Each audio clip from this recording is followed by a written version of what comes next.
for those of you that are writing fast, here's another question. What is our underprepared students' experience of school? And what rewards and positive reinforcement did they lack? Was school a haven for them? What experiences of education are they carrying into your classroom? The last time I did this workshop, I left this slide out, but I want to bring it up. I would have brought it up before we started it. But the learning objectives of this exercise is examine the origins, organization, and effects of the industrialization of public education. We're not going to go as deep as we do in the felly around this, but we're going to examine a little bit of that. Evaluate the community college system so we can build upon strengths of the system and to address the gaps. And then observe your internal process, display courage and respect, and question your assumptions. Okay. So what I'm going to do now is I'm going to show you a video.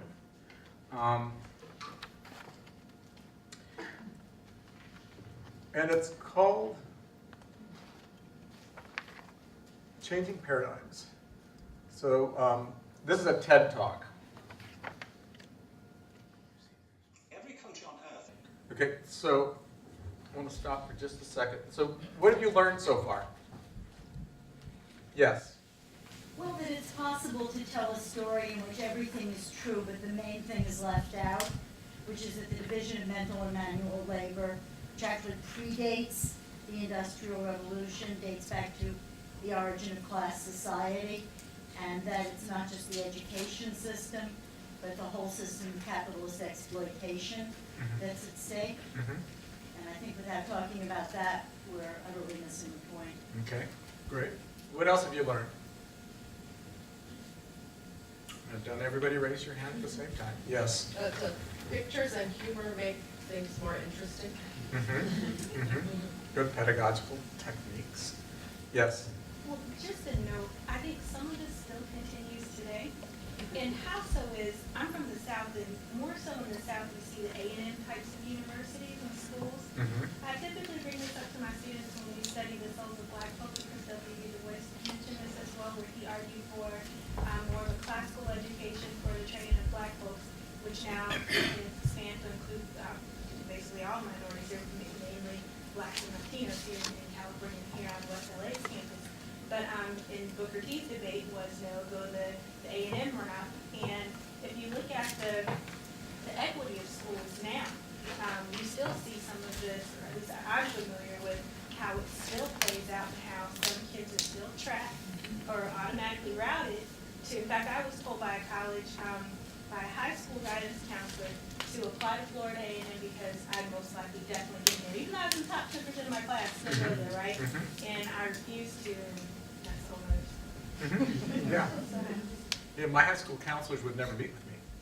I never had I one did meeting. mine on my own. They wanted us to send our applications through them, and I decided no, I didn't want anybody to discourage me. It was crazy because I come from a family full of educators, but Yeah.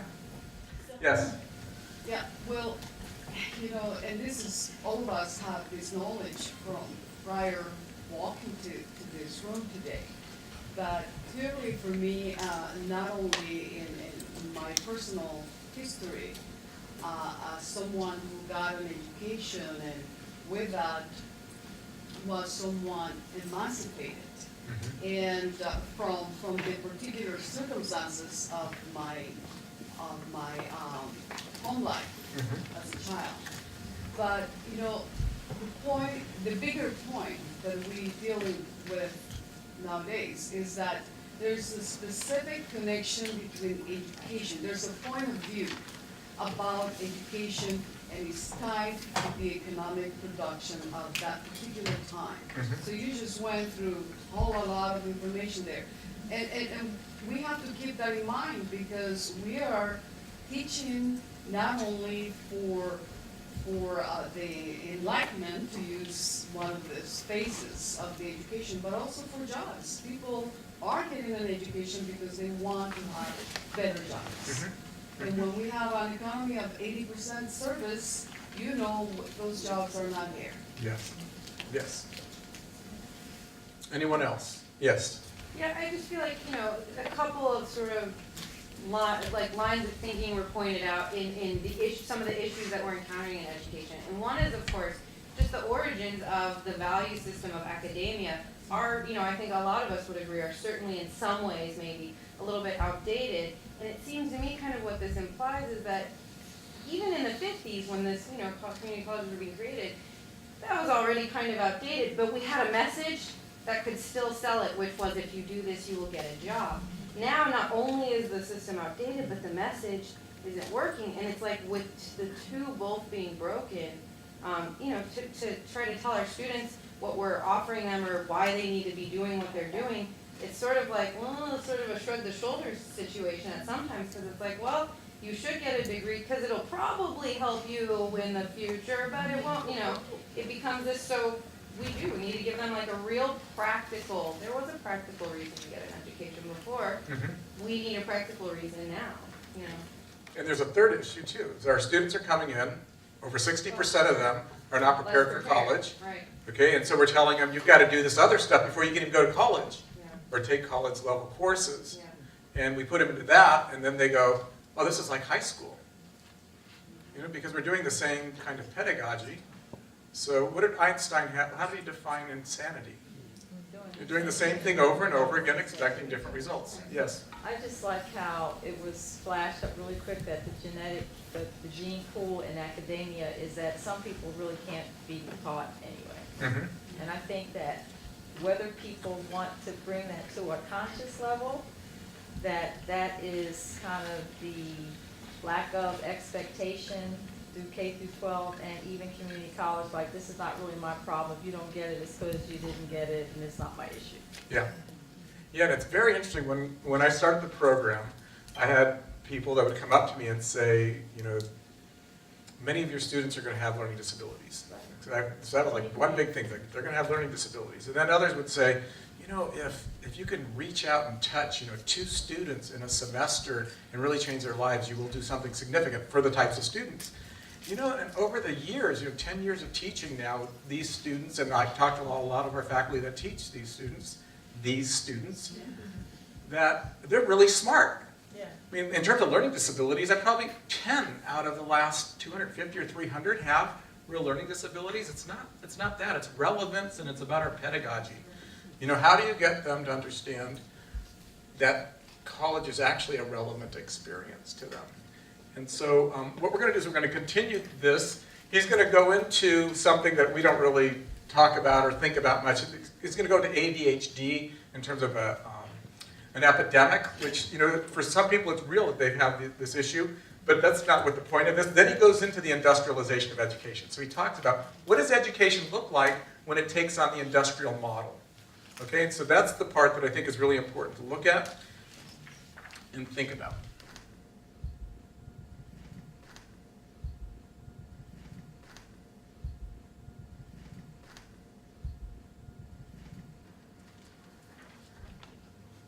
So, one second. Okay, so I'm going to go into a little bit more about the industrialization of education and unpack it a little bit more. And then we're going to do some more writing. Okay, and then we're going to, from there, we're going to actually share our writing, but later, not yet. So, what are the similarities between the design of public schools and factories? Okay, this is out of our foundation course. What we find is that if you provide the students with an understanding of what they just experienced, and they spent 12 years of experience doing this, that it helps them realize that it's not just them that didn't perform well, it's that they were within a system that was designed a certain way for certain purposes, and that actually they might be smart. Okay, and the students, by understanding what they just went through, empowers them. And I don't know why, but it does that. It's one of the interventions we do on the second day is to really take them into this. Okay, so this is one of our foundation course exercises. So what was the Industrial Revolution? Well, it's when society went from agrarian to industrial factory type of economy. Okay? And before the Industrial Revolution, people worked in guilds, and they were craftspeople. in the pre-industrial societies. In 18th century development of new forms of energy like gasoline, steam engines led to the Industrial Revolution. And we had production by machines, factories, and assembly lines. It was very efficient and easy to plan for and required standardization. Because you couldn't have one person putting on 15-inch wheels on a car because they like 15-inch wheels, and the person on the other side says, well, I like lowriders, I'm going to put a 12-inch wheel on, because the car is going to be driving like that. So you have to have standardization, which became very important, which is also applied to education. Now, part of what's going on is that this type of education was created back in the debate was happening between 1915 and 1925 or so. It was Dewey, who was out of Columbia, and you had Tierney out of Stanford, and there was a big debate about what public education was going to be. Tierney happened to win. But what's going on is that if we look at 1900, farming was 30% of the economy. Manufacturing was 40%, and service was 20%. Is that just, I'm not getting this, is that percentage of the economy or percentage of the people? I think this is the percentage of the people working. So labor force. Yeah, it's a labor force distribution. Okay? By 1960, 2% of the economy had workers in them, which was in farming, 40% in manufacturing, and 50% in service. So what have you seen shift between 1900 and 1960? The service economy really started to grow. And then what's happened since then? It's grown even more. And one thing that the students don't understand is that the service economy is two types of economy. One is a professional economy, where you get good salaries, you have growth in your field, and you get benefits. And then there's the low-wage service economy. Okay? McDonald's, fast food, hospitals, I mean not hospital, but hospitality, working inside of a hotel. So what they don't understand is that there's two types of service economies that are really critical to think about and to also position yourself for. And a lot of what higher education does is it helps us get into the higher paid service economy if you become a professional. So social conditions that led it, so I'm going to take you back to the debate that was going on in the 1915, 1925 period. Okay, the needs of industry in the early 1900s was that they had urban factories hiring workers. They needed workers that could work in their factories. They had non-English speaking immigrants that were coming to the urban centers. Where were these non-English speaking immigrants coming from? Primarily Europe. Okay, so there were Europeans that were coming. The factory environment required strong and coordinated bodies to work assembly lines. So what was going on in Gary, Indiana, and Pittsburgh? Steel production. What about Detroit? Auto production. So you had these different centers. Okay? They wanted workers to show up and do the work. Okay? They also needed, there was a need for industry to link trained workers with the design of public schools. So the debate was, how do we make our students become good factory workers? And so students, in terms of the industry's requirements, was that students could memorize tasks. That became a very important thing because you could follow orders if you could memorize tasks. You need to be able to follow orders, show up on time, be dependable. What else? It was very structured in that way. Work for extrinsic rewards. Yes. Yes. Do boring things for no other reason than you're getting paid. Yes, and it wasn't, and it's not cooperating and collaborating together, and for sure not organizing. You are cooperating in production, but not to organize. Not to organize You yourselves. did have to collaborate in production. And usually the collaboration occurred, and this is the other piece that we don't really talk about, is that it's an authoritarian model.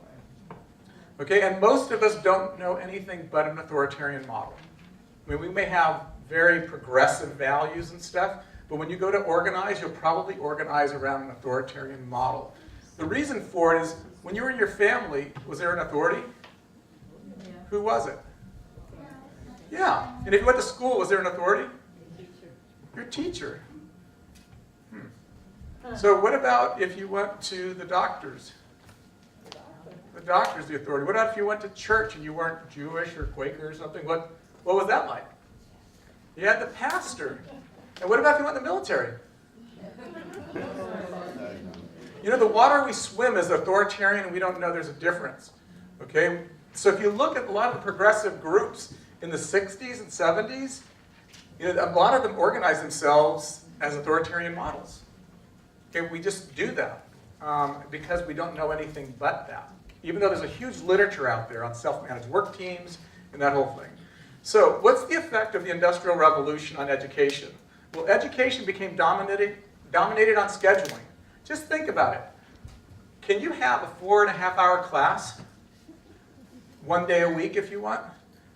You know, so if the pedagogy says, you know, students transform when you have them in class from 9 to 5, if you have an experiential education model, and you want them to go for 2 weeks because we can show you proof that that can happen, would it happen? No, because we have to get the classroom scheduled, and we have to make sure there's enough students. And you know, it's a utilization thing. It's a very industrial. Okay, so we look at our education's dominated by scheduling. Students are not taught to ask questions, because if they ask questions, what starts to happen? Now we're talking about K through 12. And you fall behind. You fall behind. Okay? You throw off the timing.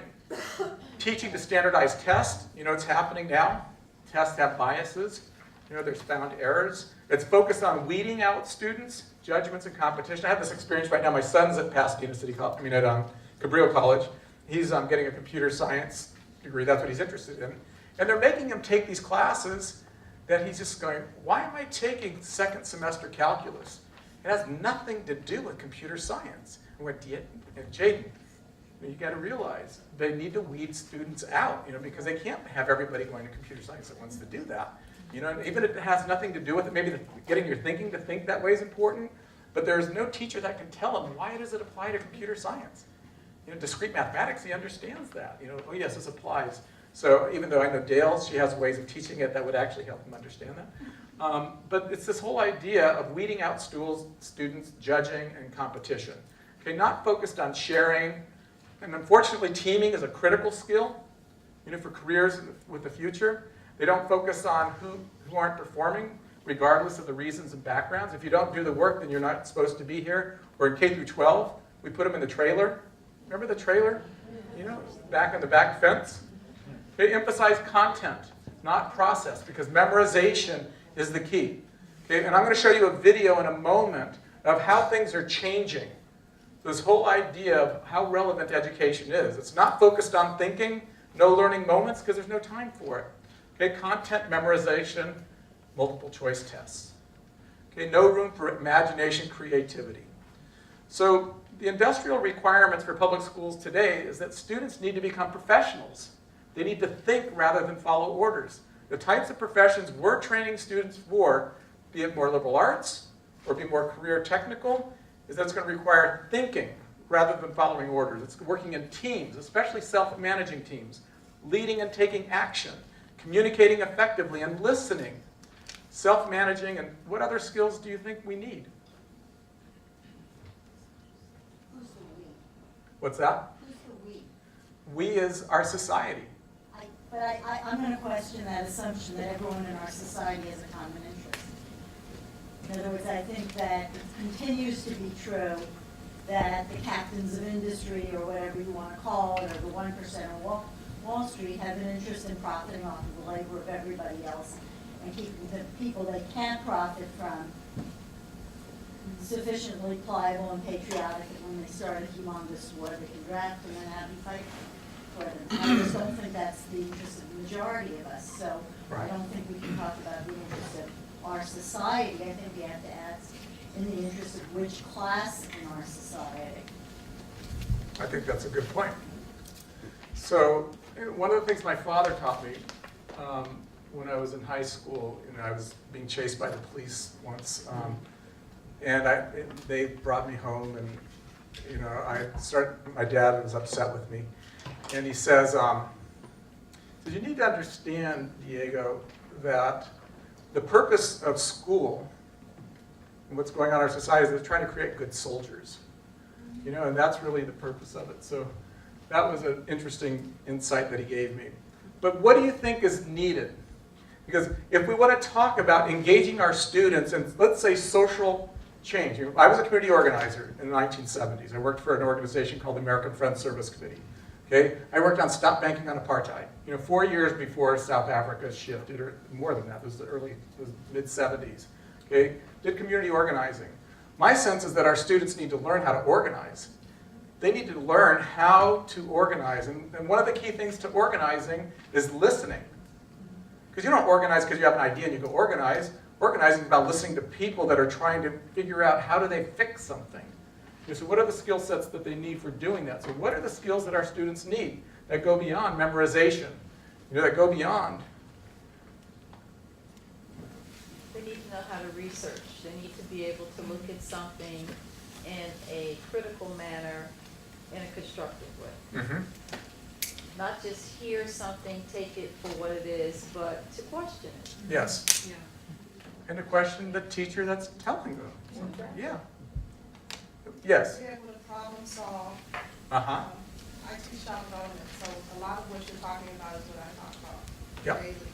Yep. I know I'm kind of looked at as a little odd when I teach, but it is what it is. And I feel like you need to teach in a more central environment, multiple intelligence. Everyone does not learn the same. And Mhm. everybody is teachable, I believe. Mhm. It's just how can I understand how they learn Yes. and be open to it. Yes. And I also need to learn empathy. Mm-hmm.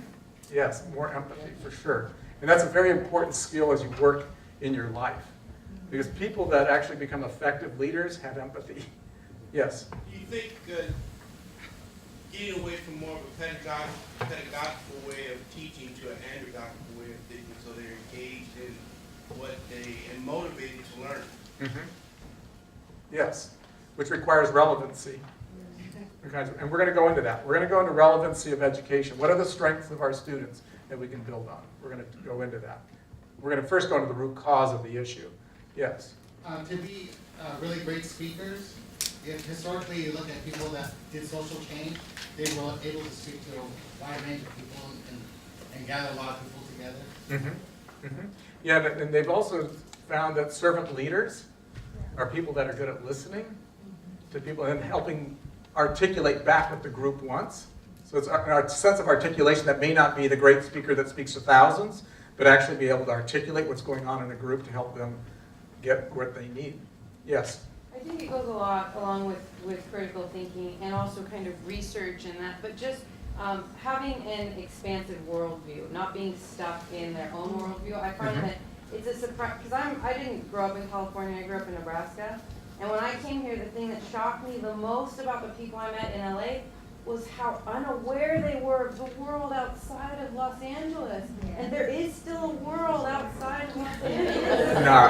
And I don't even just mean Nebraska, but I mean, New York, Chicago, London, I mean, world things that people have no, so to me that's a big part of critical thinking, though, is not just thinking from your own viewpoint, but Yeah. others. Yes. Part of that too, I think, is buy-in, because I taught grade school when I first moved here, I subbed, and then I taught grade school, special ed at that. And that was one of my criticisms with my students, was that, there's a life or a world beyond Watts and Compton, which a lot of my students came from. And, but it also meant that they had to see, and I guess this is where the relevancy comes in, it ties into buying, and this whole expansive worldview is tying it all into how it relates to them and why they need to know, why they need to expand their worldview. Because if they don't buy into it, then I can talk until I turn red, which is going to be hard to do, but then I'm wasting my time. They have to internalize it, and the key is trying to find what motivates them. At the start of every semester, I have students do an assignment called Who Are You? And it's a writing assignment. Part of it is a diagnostic tool, but I also hang on to the assignment until the end of the semester because I often refer back to it to see what motivates my students, whether it be children or the need for a better job or to change economic situations. And talking with them and having conferences, I'll use that information. Some often to help motivate them, to keep them from dropping out. I just had it Claire brought up the homeless student issue earlier, and I just had a student who was out last week because he was homeless, and he just found temporary placement. He asked me on Monday, did you drop it? And I said, no, I did not drop you. And I told him, look, talk to me, we can work it out. And sure enough, he came back Monday after having been out, but it was that buy-in. And I used what he told me to, I guess, drop. It's absolutely critical. And that's a great exercise. Who are you? I use that in my class too. Yeah. Yes. I wanted to say, well, I teach psych, so I'm into the whole self-actualization thing. Mm-hmm. And for them to understand that risk-taking and failure is part of the learning curve. Most definitely. We talk about in the foundation course, you can't learn without mistakes. So how many of you were, when you were born, if you were born in your home or if you were born in the hospital, you just walked out of that room? Not many of you, huh? Okay, and when you were learning to walk, what happened? I mean, I've got scars, all kinds of where I hit my head, and it's like, how are you gonna learn? When you ride a bicycle, did you ever fall? I mean, learning is about making mistakes, and if you don't allow for that, you've done something that's not natural. So, what we found in the high-tech industry is that the philosophy there is make mistakes as fast as you can. As fast as you can. That's what the learning curve is all about. Make mistakes as fast as you can, but there's a second rule. Don't make the same mistake twice. Okay, and so that was very helpful in terms of getting us to innovate. So, education is not the filling of a pail, but the lighting of a fire. And so I want to show you a very short video about what our students are facing. It's called Do You Know? How many of you have seen this, Do You Know? It's what the students are facing, and they know this. They can feel it intrinsically. They get it from what they're reading, and there's the media. Okay, so